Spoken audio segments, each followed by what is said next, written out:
Bismillahirrahmanirrahim. Assalamualaikum warahmatullahi wabarakatuh. Sebelumnya, di sini saya akan mempresentasikan materi mengenai anak tunadaksa dengan mata kuliah Pendidikan Inklusi untuk memenuhi tugas dari Ibu Endah Tejaningsih, MPDI. Sebelumnya, di sini saya akan memperkenalkan diri saya, yaitu perkenalkan, nama saya Linda Junita Sari dengan NIM 213131067 dari kelas 5C Pendidikan Islam Anak Usia Dini Universitas Islam Negeri Raden Mas Said Surakarta. Baik, di sini saya akan memaparkan materi pembahasan yaitu mengenai anak tunadaksa. Yang pertama yaitu ada pengertian anak tunadaksa, yang kedua ada jenis-jenis anak tunadaksa.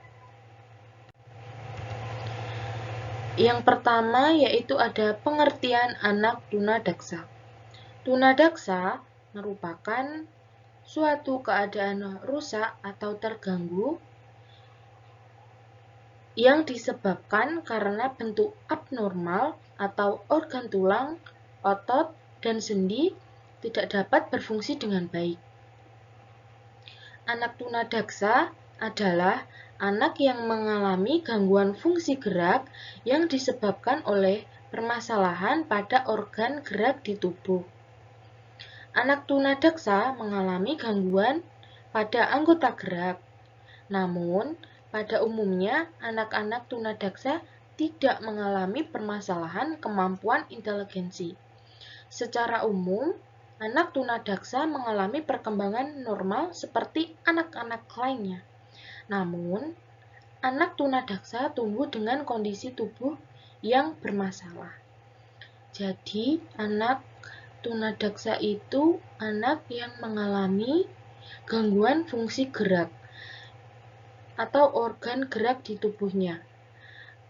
Seperti anak-anak yang susah menggerakkan anggota tubuhnya, seperti otot-ototnya tidak dapat berfungsi dengan baik, tapi anak tunadaksa ini anak yang mengalami perkembangannya yang normal seperti anak-anak lainnya. Lalu hal ini sedikit banyak akan mempengaruhi perkembangan sosial emosionalnya pada anak tunadaksa tersebut. Ada pembelajarannya anak tunadaksa untuk membutuhkan pendekatan khusus yang disesuaikan dengan kondisi tubuh mereka. Jadi, pembelajaran untuk anak tunadaksa itu harus menyesuaikan dengan kebutuhan kondisi anak tersebut. Begitu untuk pengertian anak tunadaksa. Lalu yang kedua ada jenis-jenis anak tunadaksa. Yang pertama yaitu ada polio. Yang pertama, penderita polio merupakan seseorang yang mengalami kelumpuhan otot, sehingga otot akan mengecil dan tangannya melemah. Peradangan akibat virus polio yang menyerang sumsum tulang belakang pada anak usia 2 tahun sampai 6 tahun. Jadi, anak yang menderita polio ini, anak yang mengalami kelumpuhan otot. Seperti otot-ototnya akan mengecil dan tangannya melemah. Polio ini yang diserang pada anak usia 2 tahun sampai 6 tahun.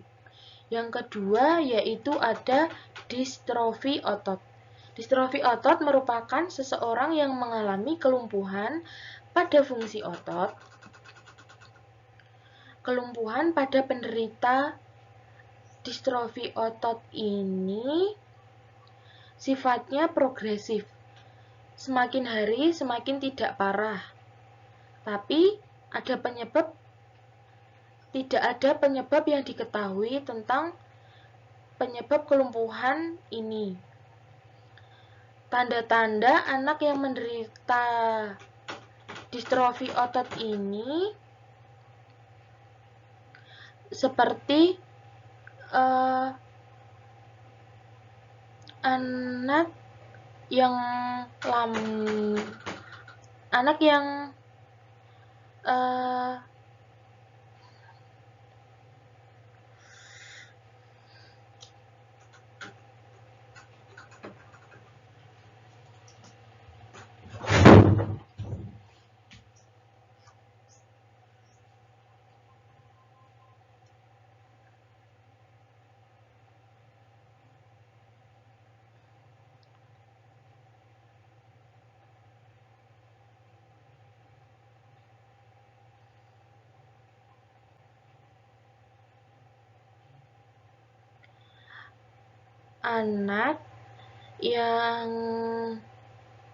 tanda-tanda anak yang menderita distrofi otot ini baru kelihatan setelah anak tersebut berusia 3 tahun melalui gejala yang tampak, yaitu gerak-gerakan anak itu lambat.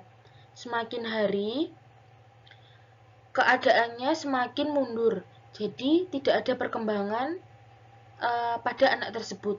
Seperti contohnya, jika berjalan, anak tersebut sering jatuh. Lalu, anak tidak mampu berdiri dengan kedua kakinya. Lalu, anak tersebut harus duduk di atas kursi roda. Lalu yang ketiga, yaitu ada spina bifida. Spina bifida merupakan kelainan pada tulang belakang yang ditandai dengan terbukanya 1 atau 3 ruas tulang belakang dan tidak tertutupnya kembali selama proses perkembangan. Jadi, anak yang mengalami spina bifida ini anak yang mempunyai kelainan pada tulang belakang.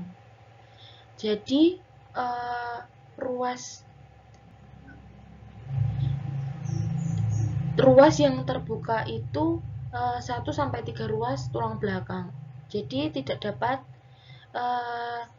menutup kembali selama anak tersebut dalam proses perkembangan.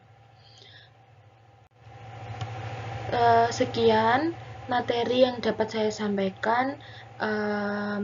Apabila ada kesalahan kata atau perbuatan, mohon maaf yang sebesar-besarnya. Sekian, wassalamualaikum warahmatullahi wabarakatuh. Terima kasih.